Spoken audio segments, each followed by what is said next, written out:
You're tuned to Radio Kidnappers, the voice of Hawke's Bay. This is a program called The Wonderful World of Wardini Books, and as always, it's our pleasure to have in the studio the wonderful Lou from Wardini Books in Havelock North. How you going, Lou? Kia ora, Ken. I'm very well. How are you doing? Oh, all the better for seeing you, that's for sure. Cool. Today we've got 3 more great books to review. Start off with the kids' one, My Friend Fred. And you're right, it is hard to say. It's quite tricky. My Friend Fred by Francis Watts, illustrated by A. Yee. And just look at him. Fred is a little lovely, doggy. isn't he? I don't know what breed that is. Is it like Dachshund? A Dachshund, that's it. Like a little sausage dog, big floppy ears. And he looks dopey as anything, and he's got a pair of knickers in his mouth. And that's what you need to know about Fred. Yes. He's a lovely, very cute dog.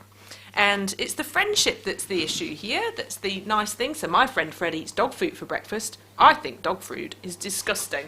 And it's just a bit of a comparison between Fred's habits and the friend's habits. So Fred loves to chase balls. He never gets bored. He sniffs trees. I'd rather climb them, etc., etc. And there are clues along the way as to who Fred's friend is. You kind of just presume it's going to be, who do you presume his friend is going to be? I presume his friend is going to be a little boy. Yeah, a little boy. There's a backpack up on the wall with a Yeah. dinosaur on it, and there's all sorts of stuff. And he's talking about Fred wears a coat when it's cold. He thinks he looks handsome. I'm not so sure. He knows he shouldn't dig holes, etc., etc. But then, when you get to the end, there's Fred howling at the moon. We don't know why. He always turns around 3 times before he goes to sleep. He does a lot of funny things. But even though we're different, Fred is my best friend, and it's a little cat. His friend is a cat. Who would have thought? Yeah, and then you think, and you go back to the beginning, and there are clues on every page. There might be, there's the cat basket with the little tail sticking out. Yeah. There he goes, There he goes. running away You're while right. Fred's chasing balls and things. So I just thought that was lovely. It's a celebration of difference. Of course it It's is. just a cute book for It's all little about children. diversity.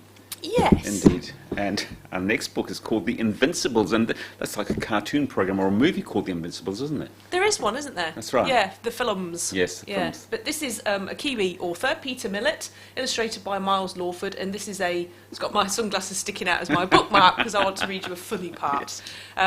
So this is the book 1, the book 2 is going to come out soon, but book 1 is called Power Up, and this is the origin story of why these kids are invincible. So they're all noodling around playing rugby. They're a bit of a ragtag bunch. Something's happened, and they're zapped by lightning when they're on the rugby field. All right, and I can guess what happens. They get superpowers. They get superpowers. I might try that one day. Yeah, to get zapped by lightning and see what happens. Get fried. Yeah. So, but they only have them for 80 minutes. They only have them for like the duration of a game, right. sort of thing. So it happens the first time, and they're like, "Oh, that's a bit weird." Okay, that was great, never mind. And they think it's all over, but it's not. But they do have a super baddie to defeat, because there's something going on within the rugby world, and it's to do with Tricky Ricky. And he is a retired fullback, and he used to play against the All Greats. All right. Yeah. Bit of a play on So words. now he is a grumpy celebrity, and he's up to no good, and he is advertising things to do with toilets. So I thought this was quite funny. Hi, I'm Tricky Ricky. You might remember me from my days playing against the All Greats. Well, just like playing top-level footy, going to the toilet is also a contact sport. You have to make sure you're positioned correctly. You have to push through to make it to the finish line. And most importantly of all, you have to avoid silly mistakes. So he uses the dunny buddy to keep his bum warm. So I just thought that was quite funny. What happens to our greats? Oh, no, look at that. That's what happens to them. But anyway, the Invincibles come through and they save the day, and I'm very much looking forward to book 2. Who's going to read that book? Oh, that's for kids of probably about, I would say about 7 and up. Yeah, But all kids. you're enjoying it? Yeah, Yeah. that's it, yeah. So you can be as old as me and still Wow. like it. Could you be as old as me, though? Yes. I'll lend it you.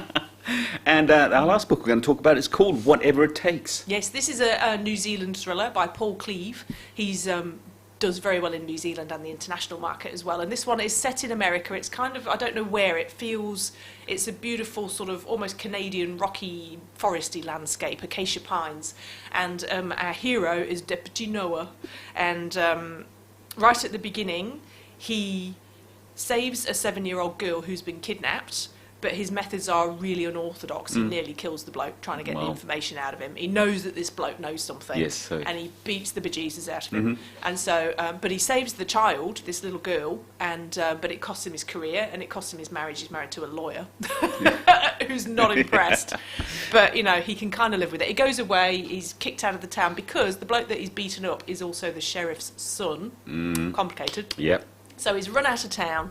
He builds a new life in the big city, and he's the owner of a bar, and he's quite happy, quite content. And then he gets a phone call, sort of, it's about 12 years later, to say that this girl, now a grown woman, has gone missing again. And he's the only one really that can put all the clues together. Yes. So he goes back.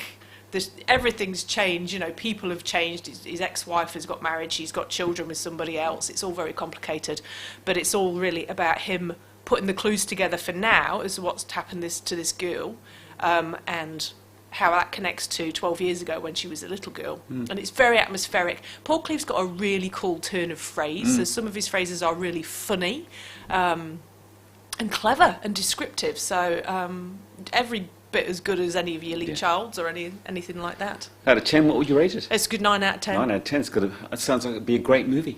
Yeah, you can see it playing out actually, because the descriptions of landscape are really, really clear. Yeah. Now, if we want any of these great books, just to remind our listeners, you've got 2 stores. Where are they? They're 16 Tomato Road, Havelock North, and 44 Hastings Street, Napier. Good on you, Lou. As always, our pleasure. Look after yourself. Talk to you same time, same place next week. Sweet.